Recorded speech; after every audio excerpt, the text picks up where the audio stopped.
you doing? Good, man. So, James, is poker still as hot as it was this time last year or 2 years ago? Oh, you got to be joking. No. Poker is so hot right now. I mean, the World Series 8 years ago probably had maybe 100 people playing in it. This year, it's possible 10,000 people will play in the World Series. Oh, my gosh. Let me tell you something. I went down to play at Foxwoods. You know, my brother who runs the Michael Woods Celebrity Invitational on our site, Hollywood Poker, and I went down to play. And when we go down there now, everybody plays on Hollywood Poker. So they all say hi and so on. It's a 2-hour wait to get a seat in one of the tournaments. It's just unbelievable how much this craze has hit. And I'll tell you one of the reasons it is, I think. I think people like to gamble, but they hate being suckers. They really hate being suckers. And the casinos are so unbelievably greedy.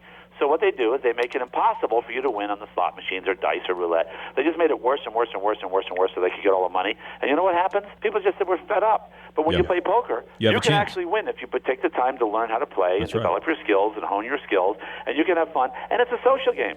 I mean, my girlfriend and I go, we'll sometimes even sit at the same table, and we'll just sit and talk to people and so on, and you just have a great time. Now, I have a question, but I don't want to get you in trouble with the IRS. Sure. So don't answer it if you don't want to. What's the most money you've ever won playing poker? Oh, well, I have to report everything because obviously I'm involved, the spokesman for the site. So You're I totally report above board, you can ask me. I won in a cash game in one hand, $26,000. Wow, that's exciting. Okay, now what's the most you ever lost, though? The most I've never lost much on it. I have to say, because I was blue collar kind of kid growing up. I mean, my dad was in the service, and my mom was in the army. And my mom was a school teacher then. I was always pretty careful. I've always respected money. So even though I am, blessed to be a wealthy man from all the years I've been in show business, and you're not stupid paid, though. Wonderful, ridiculous salaries, and so on. I still so respect the value of a dollar. Oh, that's good. I mean, I'm very generous with people. I love to tip big because I know people work hard. Because I've had every job you can possibly have where you make an hourly wage. Every actor's had every one of those jobs, so we always like to tip big. If we finally make it, in our business. Absolutely. But I have to say, I really respect the dollar. So I win in a hand where I know I got the best hand, but I'm not going to throw that money in there if I don't. Good for you. Is that one of the keys to playing is to, really wait till you have a good hand before you go in? Well, here's what's important to recognize. No, wait, hold that thought. We'll keep them guessing. James Woods is our guest, the accomplished actor and poker player, and his website's HollywoodPoker.com. More to come with Young and Verna. We're back with actor James Woods. We've seen him in some of our favorite movies. Here's a couple: Be Cool with John Travolta, Any Given Sunday, Scary Movie 2. Plus, you've seen him as the bad guy all over. But James's biggest passion is poker. Now, James, how do you play Texas Hold'em for people who have never played the game before? Texas Hold'em, you have community cards.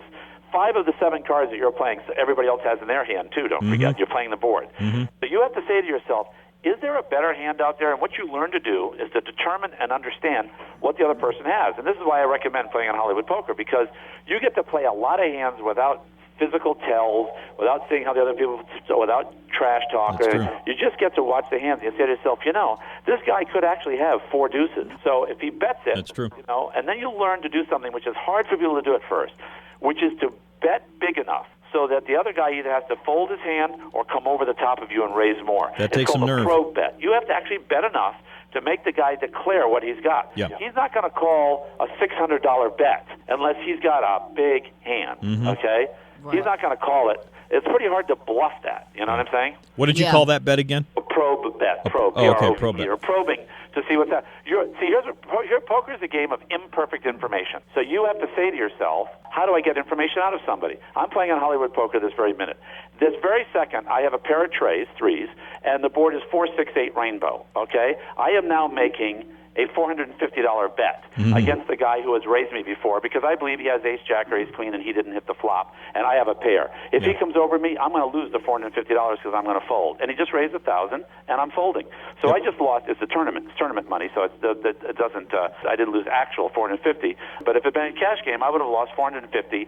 But I wouldn't have lost $3,000 in the long run. You see what I'm saying? Yep. Well, I'll tell you, James, the site really looks great since the last time we talked. There's your mug up there along with Vince Van Patten's, and your poker girls are not a bad distraction. I said, guys. Honestly, that's right. They said, hey, you know what? A lot of guys in their 20s like to play poker. That's true. Might as well give them something to look at. That's all good. Let's talk about your acting. What's new? It's funny. My life is pretty rich right now, pretty fulfilling. And I've been working a lot and having a great time. I get offered this thing, Shark, and I just loved the premise so much. Now, see, when I saw that, though, I thought Shark, it was going to be about poker. Right, I know. But what it really is these like dream team guys, like Johnny Cochran, God rest his soul, and Howard Weitzman and Mark Garagos. They represent all these guys like O.J. and Robert Blake and so on, and they always get them off. If you got a dream team, you can't get convicted. Well, in our show, what happens is the guy defends a big famous hockey player in the pilot, okay? And the hockey player has beaten up his wife, and she, sadly, like many battered wives, unfortunately decides to go back with her husband and be supportive during his trial, which of course is a death sentence, I think. And we all know that battered women should never go back to their batterer, but they do, unfortunately. And she goes back, and he gets freed, and 6 days later he kills her in a drunken brawl. And so my character goes into a total tailspin, just says, I can't handle it, and quits the business. But then he gets offered an opportunity to head a high-profile crimes unit for Los Angeles, where all they prosecute is these big, high-profile celebrity crimes. And for the first time, the dream teams will now finally have a fight in their hands, and I just love that premise. And that's it. That's our story. We'll be looking for it. I think we're getting the signal to go, but we'll check you out at HollywoodPoker.com and at Shark. Thank you, James. Thank you so much. Okay, we need to talk again someday because I want to talk about Rachel Ward and about Casino, but that'll be later. Okay, you got it. Okay, man. Bye. Take care.